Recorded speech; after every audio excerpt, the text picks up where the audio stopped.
What is the answer to this question? How can I get higher bands? By practicing and reading. Okay.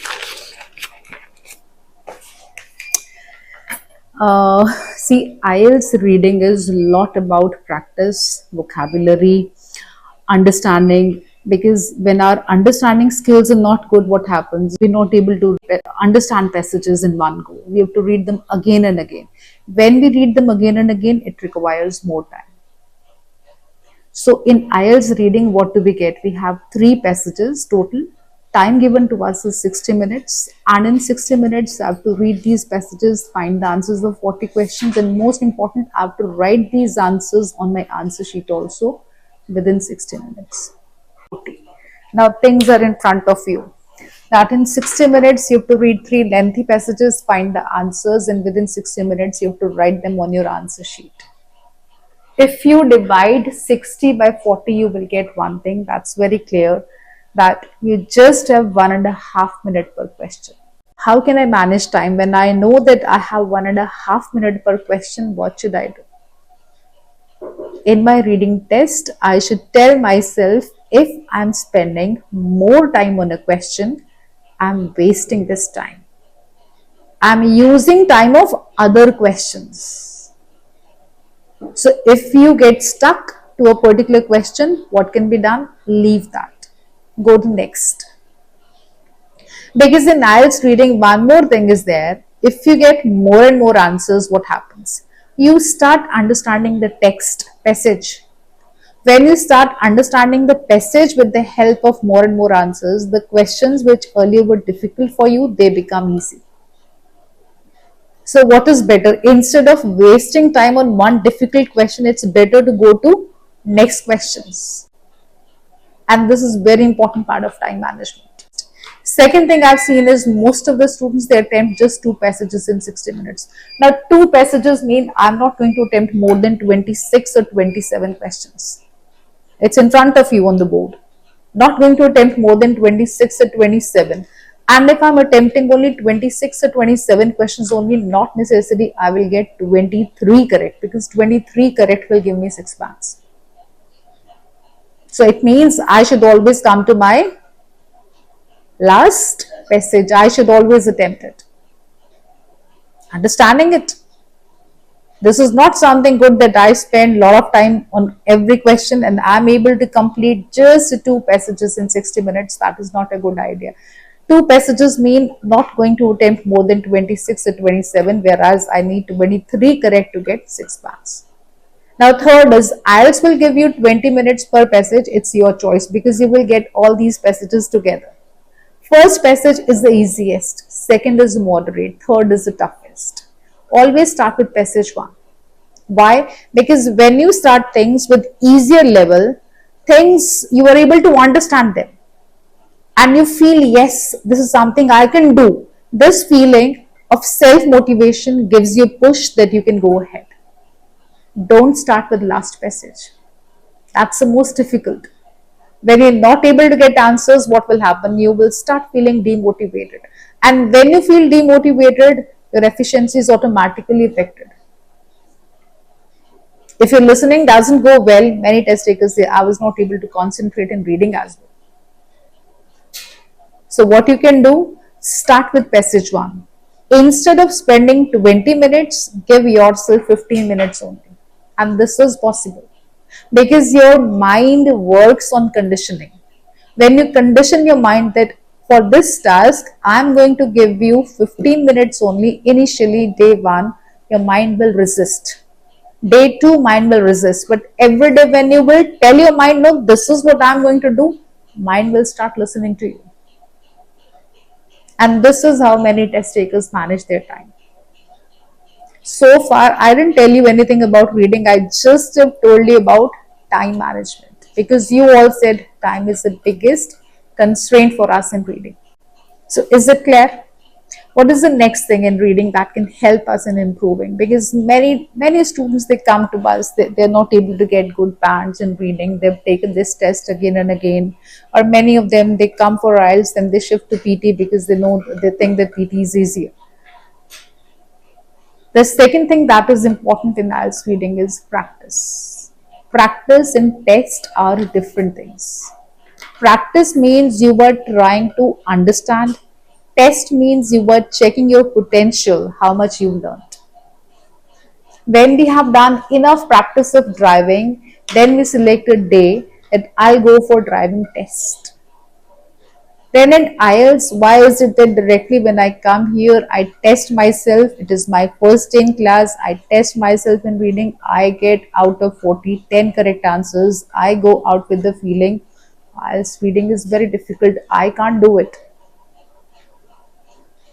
When you try anything for the first time, be it swimming, driving, cooking, using computer or anything, day one we don't become experts.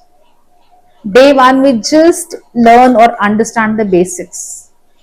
Then we observe ourselves, we understand our shortcomings, our weaknesses, our problem area, we work on that or those areas.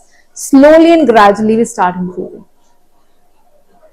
And if the test is of English, English test means they will test your vocabulary, your spellings, grammar. Isn't it? If your vocabulary is not good, how can you understand the meaning of question or information in the text? But this doesn't mean if my vocab is not good, it can't be good. It can be improved. If you check my books, I also have written the meanings of so many words. When you check the meanings, when you understand the meanings, what happens? Things become easy for you. Understand the difference between practice and test. If you want to learn driving, every day you are sitting with driver, but you never ever drive, you can't learn driving. When you will do things practically, you will understand the problems. And you listen to the success stories of your friends. My friend has gone to Australia, Canada, this, that place, but you don't know the hard work they've put in. And now is your turn to put hard work. And hard work is when I come here, day one, my reading score is not good. I have to practice. Now, how can I practice? There are multiple ways to practice. One way is when you have done your reading in class. That is your test. We give you 60 minutes. That's your test. When those 60 minutes are over, you get your answer sheets, we speak answers, you check your answers. Then the concept is fresh in your mind. If you actually have done reading, concept is fresh in your mind. Check the answers. One method is that we are searching the answers in 60 minutes. Second method is we know the answers. Like now 28 questions answer is yes. You're not searching where is this answer. Now you are searching how is this yes. Because I already have chosen the answer of this question. My answer was no or not given. Now how this is yes. If you understand the reasons behind the answers, you will see there is a dramatic change in your reading. Now, what is the problem with you? You come, you test yourself, you get 10 correct out of 40. Remaining 30 answers, you are not at all bothered. If day one you were able to get 10 answers correct without any practice, it means without any practice, if I'm able to get 10, what if I'll practice? Things will change, but that requires patience. You have to come out of your comfort zone. Like you say, no, I'll not speak. I'll not do this because you feel comfortable by not speaking. If you will come out of your comfort zone, you will see things will change. Because the best thing about IELTS reading is this test is held every week. 4 times in a month at places where the test takers are more. 3 times in our city, Jammu. When the test is held every week, they have to prepare question paper for every week. How many new traps and tricks they can bring? They are repeated. They are repeated. And what is the benefit to the test taker? You become familiar with the traps and tricks if you've done a lot of practice. You will start understanding, oh yes, this kind of question, answer is here, answer is this only. This is the benefit of practice. As is that we don't understand, we just test ourselves every time in 60 minutes and after that reading is discarded. I want a new one. The problem remains there only. The questions which I was able to get correct, they are not problem. The questions which I was not able to get, they are still my problem. Because I don't understand the reasons or tricks. Practice, you can say, I've done if you solve all 40 questions, not how many correct answers you get in 60 minutes. And for that, time should not be limit. See, when we learn driving, do we directly come on the busiest road and start driving? We choose old cars, isolated roads. Same should be done here in IELTS reading also. If my reading skills are not good, my vocab is not good, I should not directly test myself in 60 minutes. What should I do? I should give myself extra time. Instead of spending 20 minutes on passage, spend 60 minutes, which means 1 hour. After you've done your reading in 1 hour, check your answers. Out of 13, 8 are correct, 5 are still my problem. I'll not leave this reading until and unless I don't understand those 5 answers. Once you understand them, this passage I've practiced, now I'll go to next. Maybe next day. Because I'm not testing myself, I am understanding IELTS. This is practice. Understanding the difference between test and practice.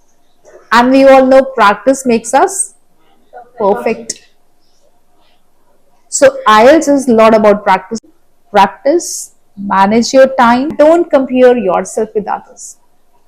If you come in this class, you might meet a person who day one gets 25 correct answers. And I'm just able to get 5 correct answers. If I'll compare myself to that person, what happens? I'll start feeling demotivated. Compare your own graph. Day 1, if I get 5, day 2, am I getting 7 or am I getting 3? If my graph is improving, it's a positive sign that I am learning something.